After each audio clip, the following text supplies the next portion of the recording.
মাংসটা স্পেশাল। কিসের মাংস?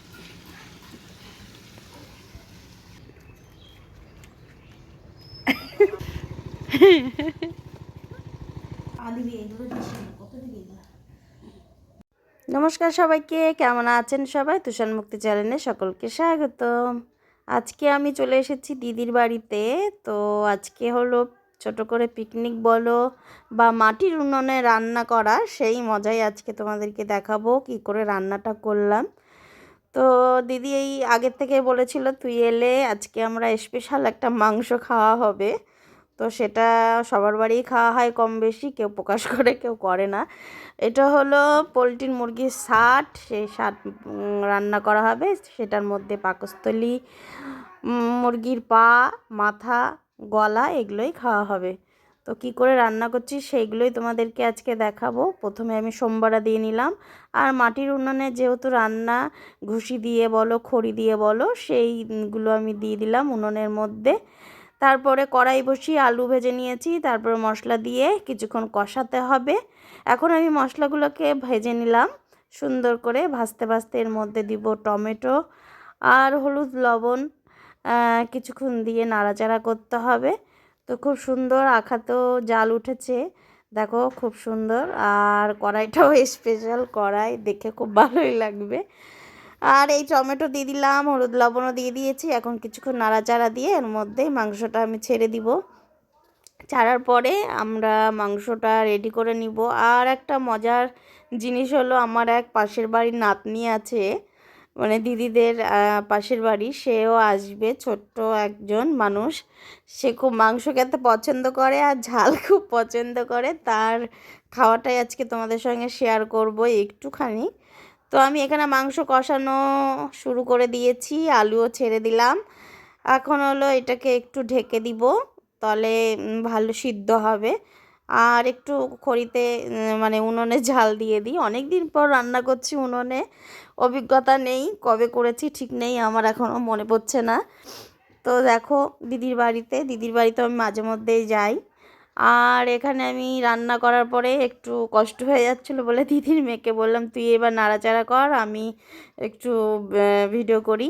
তো নাড়াচাড়া করতে করতে হওয়ার মধ্যে দিদি এখন গরম জল এনে ঢেলে দিল। এখন এটাকে ফুটতে দিতে হবে কিছুক্ষণের জন্য।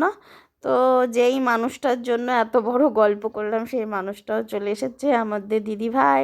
এই দেখো, ও এখন খেতেই হবে ওকে। তো ঝোল এখনও ঠিক মতন হয়নি, তাই ওকে মুখে দেওয়া হচ্ছে।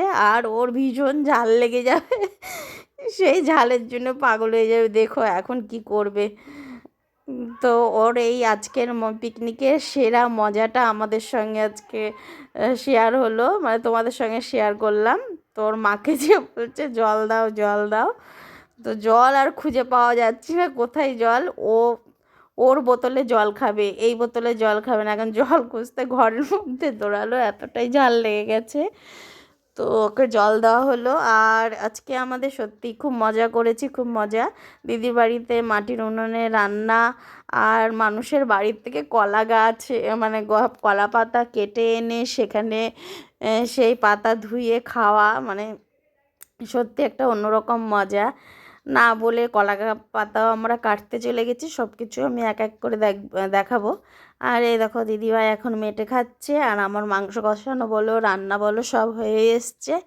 এই দেখো আজকের আমাদের মাংস রান্না কমপ্লিট। তো এখান থেকে এখন আমরা যাব হলো কলা পাতা কাটতে। কলা পাতাটা হলো পাশের বাড়িতে, কিন্তু কাউকে খুঁজে পাইনি বলে আমরা কাউকে বলিনি। একটা দাও নিয়ে চলে গেছি কলা পাতা কাটতে।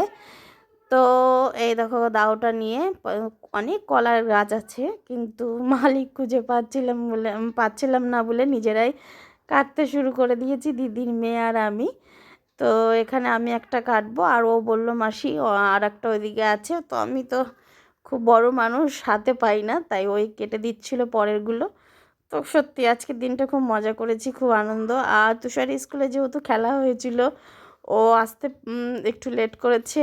আর ছেলে ছিল না, ছেলে গেছিলো পাকুয়াতে আমার দিদির বাড়িতে।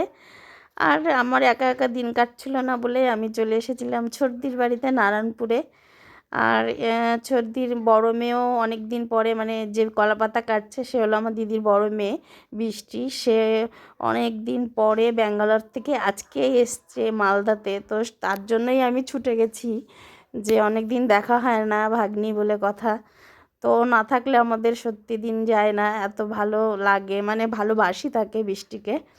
তো সেই মানুষটা এসছে অনেক দিন পরে, তো তাই আজকে ওদের বাড়ি এসছি আমি, পিকনিকের মতন বলো, আনন্দ বলো, সব কিছুই ওর জন্য। তো কলা পাতা নিয়ে চলে এসেছি, আর এখানে দিদি আমাদের ভাত দিয়ে দিয়েছে। আজকে অনেক কিছুই রান্না হয়েছিল, অনেক কিছু, মানে বককলি দিয়ে আলু ভাজা, আর হলো মাছের ঝোল, আর হলো স্পেশাল ছাট, মানে মাংসর ছাটগুলো সেই রান্না হয়েছে। পাকস্থলী যেগুলো বললাম, ওটা ভীষণ খেতে পছন্দ করি আর খাই, লজ্জার বিষয় নেই, সত্যি খাই। আর আজকের এই ব্লগটা কেমন লাগলো, যদি ভালো লাগে একটা শেয়ার করবেন, কমেন্ট করতে একদম ভুলবেন না। নমস্কার।